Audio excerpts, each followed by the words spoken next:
Look at this water. It looks completely ordinary, clear, cold, flowing from an old spring in the Italian countryside. And yet, people travel here from different parts of the world to touch it, to wash with it, to drink it, to carry it home. Why? Because in 1966, a woman claimed something happened beside this exact spring, something that transformed an almost unknown place in northern Italy into a destination for pilgrims. But here's where the story becomes stranger. The spring already existed. There was nothing new about the water, until one day, according to her testimony, someone touched it, and after that, everything changed. So tonight, we're asking one simple question. What's in this water? Stay until the end. Because the most surprising part of this story may not be what's inside it, but what the church recently decided about the woman who started everything. Her name was Pierina Gilli. She lived near Montichiari in northern Italy. Years before the events at the spring, Pierina reported a series of extraordinary religious experiences beginning in the 1940s. She said she encountered the Virgin Mary under an unusual title, Rosa Mystica, mystical rose. The accounts attracted devotion, but also skepticism and years of scrutiny from church authorities. Then, almost 20 years later, the story moved away from the church, away from crowds, out into the countryside, to a place called Fontanelle. Its name came from the natural springs already flowing there. And on April 17, 1966, Pierina went to one of them. It was an ancient water source known as the Spring of San Giorgio. According to Pierina's account, the Virgin appeared there. But this time, the message centered on something incredibly ordinary. Water. Pierina wrote that Mary descended toward the spring and touched the water. She was instructed to wash, and the sick were invited to come to the source, seeking mercy and consolation. Then came the words that would define Fontanelle. According to Pierina's diaries, the spring was associated with mercy and grace. Suddenly, an ordinary rural spring had acquired an extraordinary meaning. But there was another detail. The water wasn't presented as magic. The gesture was connected to something deeper: purification. Pierina's account describes a strange symbolic act. Before washing, she was told to dirty her hands with earth, mud first, then water. Why? According to the message she recorded, the mud represented sin, and the water represented grace and purification. Whether you believe the apparition occurred or not, the symbolism is unmistakable. Dirty hands, clean water, a physical gesture representing an invisible transformation, and that simple ritual would become inseparable from Fontanelle. But less than a month later, Pierina said the mysterious figure returned. And this time, there was a specific request.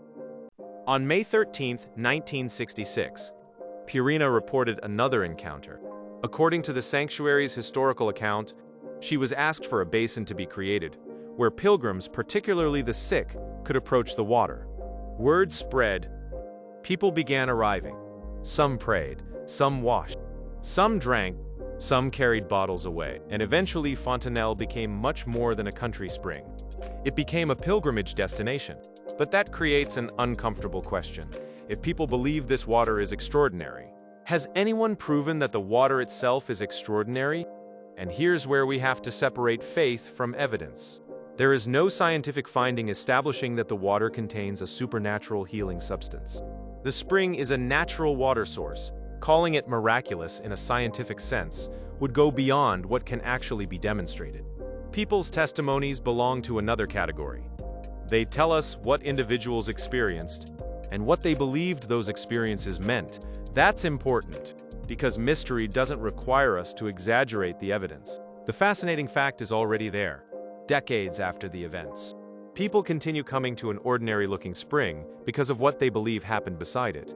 But then, in 2024, the story took a major turn.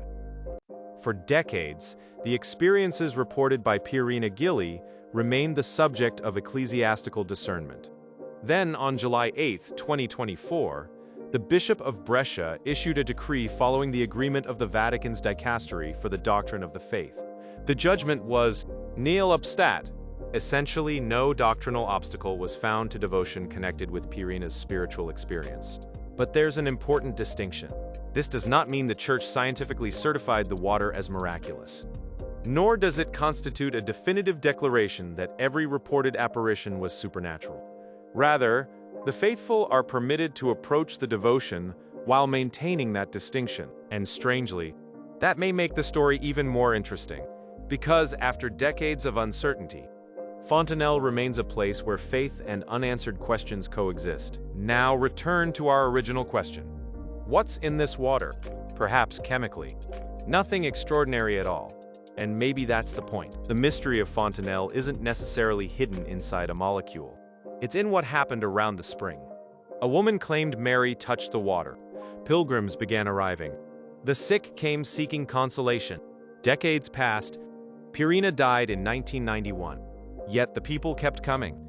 They still place their hands beneath the water. They still pray. They still carry it home. So perhaps the better question isn't, what's in it? Perhaps it's, what happened here that made people believe this water mattered? Science can analyze water. History can reconstruct events. The church can evaluate spiritual claims.